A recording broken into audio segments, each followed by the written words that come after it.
firsthand that the fitness industry is definitely focused on the aesthetic. Hi, my name is Chivon.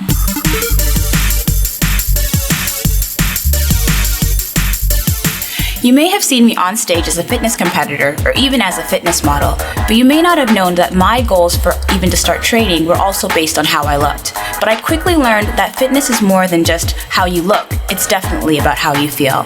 Join me today while I share with you how I learned that fitness is more than just the aesthetic.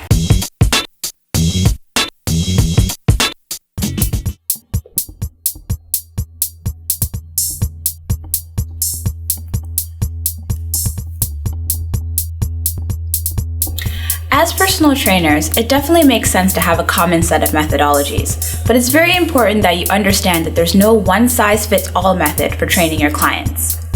Make sure you take the time to understand your client's goals, their skill level, and their comfort before prescribing a program.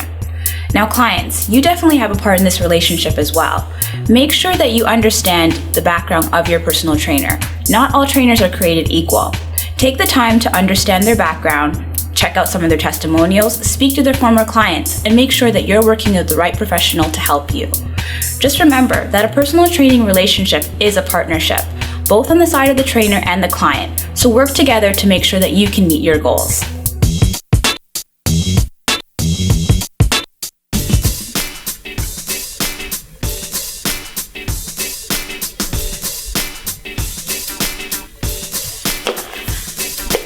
Just finishing off one of my favorite exercises, pikes on a ball.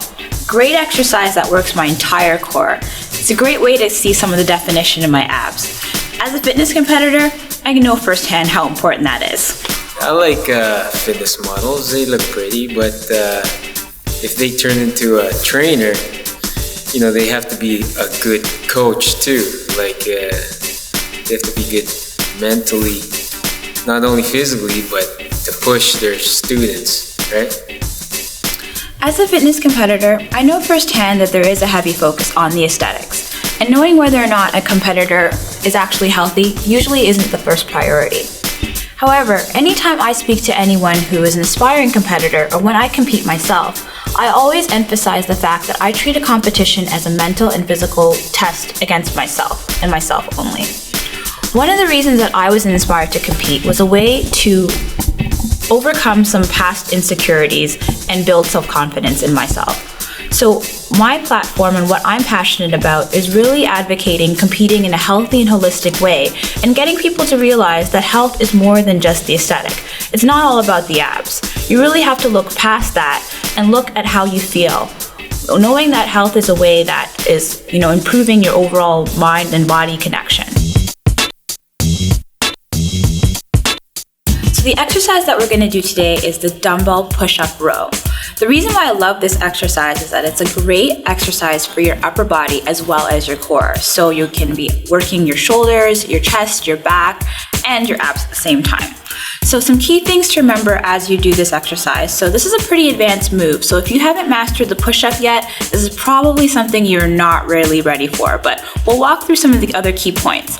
One of the things that you want to make sure of is making sure that you stabilize your wrist as you're doing the push-up movement. You don't want to have your wrist moving around too much because that's definitely not going to be very beneficial and it's pretty dangerous. Another thing is making sure you're keeping your core engaged at all times.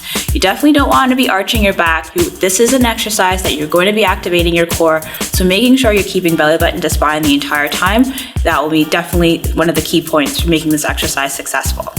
So one of the other things that we want to do with this is making sure that we also keep our legs about shoulder width apart. That will definitely keep you stabilized as you're doing the upward and downward movement of the push-up. So with that, let me just show you what I mean. So setting myself up, making sure that I have my feet about shoulder width apart. I'm going to lower myself down into a push-up position. Bring one up to row it back. As you can see, I'm definitely keeping my wrists stable, not moving them around too much, and keeping the core engaged the entire time.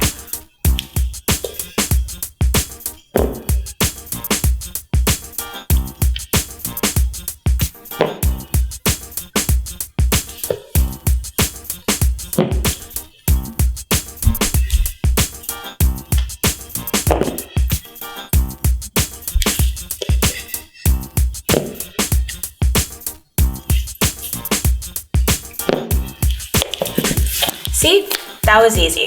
Next up, we're gonna do push-up twist-overs. But if you want to learn more about that, you gotta see me. Good afternoon, viewers. I'm Emilia, and welcome back to another segment of Now You Know. Exercise all you want, but without proper eating habits, you may as well throw in the towel.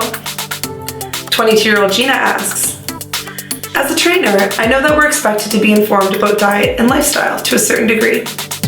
While I'm in the process of taking some additional courses, I always like to expand my mind with different perspectives. Do you have anything to offer regarding those that approach me with dieting concerns?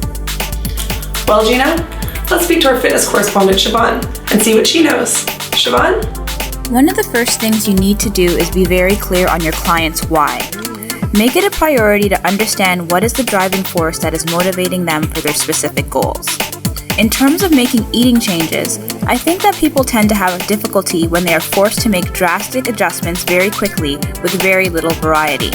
Although having a nutrition plan is critical to achieving a goal, when someone falls off track, it can be very demotivating. I feel you should empower the client to learn more about what they should eat and why versus only providing a list of what they need to stay away from. They should learn the health benefits and be provided with alternative options so that they can have some diversity in their plans. Also, ensuring that their plans are customized to their lifestyle may make a difference in making it easier to stay on track. Thanks, Chivon. With whatever informed decision that you make, just remember, the secret to nutrition is knowing what type of fuel your body requires at any given time and knowing what the foods you ingest do for you. And then, marry the two. And now, you know. So one of the things that I'd probably change in the fitness industry is really having more of a greater emphasis of health as a holistic concept.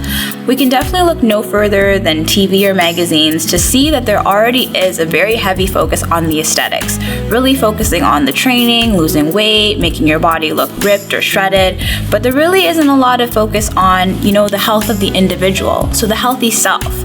So one of the things that I probably want people to walk away from this video is really understanding that health is not just about training and working out. It's really about understanding how you nourish your body, how you fuel your mind, really how you are overall as an individual. So one of the things that I want people to really take away is that focus not just on the aesthetic and the training, but focus on creating a healthy self.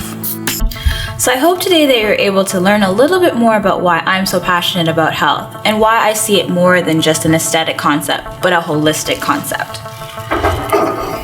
Basically, health and fitness is more than just how you look. It's really about how you feel and creating a healthy mind. And if I wasn't able to change your mind, I hope I was at least able to give you a little bit of food for thought. I'm Chivon, and I train.